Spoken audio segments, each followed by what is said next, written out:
In this video, you will see the process that we take in order to remove an already broken injector on a Land Rover Freelander TD4. As you can see in the images, the injector has already been snapped from roughly the midway point, thus meaning we have to drill the injector in order to get the remainder of it out.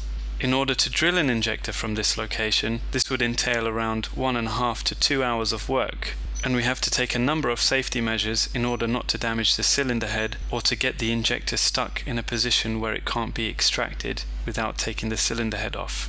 Please enjoy the rest of the video, and if you have any questions, feel free to either give us a call or list them in the comment section below.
If you need assistance removing a stuck injector, stuck glow plug, or even a broken bolt, feel free to give us a call. We offer a same and next day mobile service, so we can come out to you right where the vehicle is. Give us a call on 0208 371 6945 for a free, no obligation quotation over the phone.